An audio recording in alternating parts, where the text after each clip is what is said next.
चकरा देने वाली ऊंचाइयों से सीधे रसातल पर।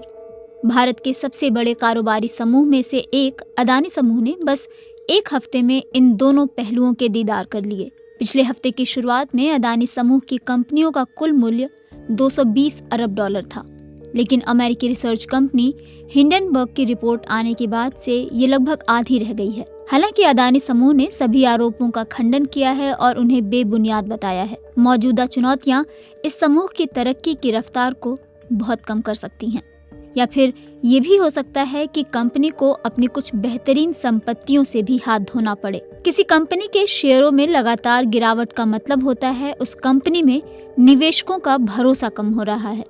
लेकिन शेयरों की कीमत में गिरावट कब किसी कंपनी के कारोबार को प्रभावित करने लगती है?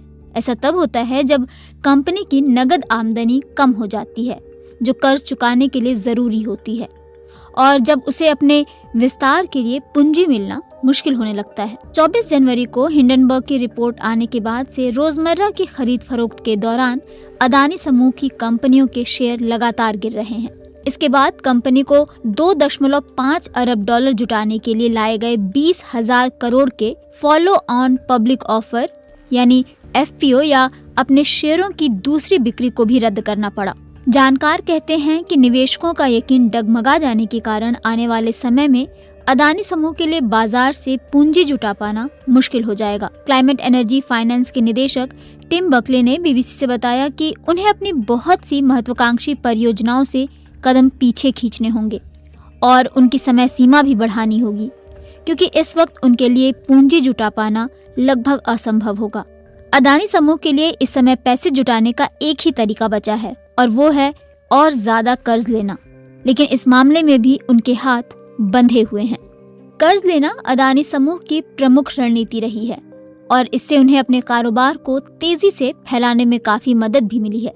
लेकिन कारोबार के तेजी से विस्तार के चक्कर में अदानी समूह पर लगभग 2 लाख करोड़ रुपए का कर्ज हो गया है। परेशानी की बात यह है कि कंपनी के मुनाफे और राजस्व की तुलना में कर्ज बढ़ने की रफ्तार कहीं ज्यादा तेज रही है। इससे कंपनी के दिवालिया होने का खतरा बढ़ गया है। बहुत से भारतीय बैंकों ने अदानी समूह की कंपनियों को करोड़ों डॉलर का कर्ज दे रखा है, और यहाँ तक कि सरकारी बीमा कंपनी भारतीय जीवन बीमा निगम ने भी अदानी समूह में निवेश कर रखा है। लेकिन वैश्विक ब्रोकरेज कंपनी जेफरीज के मुताबिक अदानी समूह का लगभग 2/3 कर्ज विदेशी स्रोतों और विदेशी बैंकों से लिया गया है। बाजार पर नजर रखने वाले कहते हैं कि हिंडनबर्ग की रिपोर्ट आने के बाद जिस तरह अदानी समूह पर मुसीबतों का पहाड़ टूटा है, उसके बाद उन्हें कर्ज देने वाले भी सावधानी बरतेंगे। इसका मतलब ये होगा कि अदानी को अब ऊंची दरों पर कर्ज लेना पड़ेगा। अदानी समूह की छानबीन अब बढ़ गई है। निवेशक और क्रेडिट रेटिंग एजेंसियां अब अदानी समूह की पैसे जुटाने या फिर अपने कर्ज लौटाने की क्षमता की बारीकी से पड़ताल कर रही हैं। क्रेडिट रेटिंग एजेंसी ICRA के मुताबिक ऐसे हालात में अदानी समूह के लिए भारी पूंजी निवेश वाली परियोजनाएं पूरी करने के लिए कर्ज लेने की योजना अब बड़ी चुनौती बन चुकी है। हालांकि अदानी समूह के लिए एक अच्छी बात यह है कि उनकी कुछ कंपनियों के पास संपत्तियों का अच्छा जखीरा है।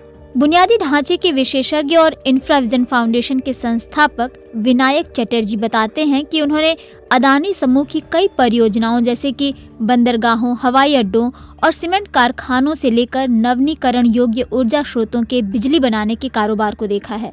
ये सब बेहद मजबूत और स्थिर कारोबार हैं और समूह को इन धंधों से काफी मात्रा में नगद आमदनी होती रही है। वो शेयर बाजार के उतार चढ़ाव से पूरी तरह महफूज हैं। वहीं टिम बकले के मुताबिक अब जबकि अदानी समूह पर दबाव बढ़ गया है, तो उसके लिए आसानी से सरकारी ठेके हासिल करके अपनी आमदनी बढ़ाना भी ज्यादा मुश्किल हो जाएगा। इसके साथ साथ अदानी के लिए तुरंत नया कर्ज लेने लायक भरोसा जगा पाना भी मुश्किल होगा।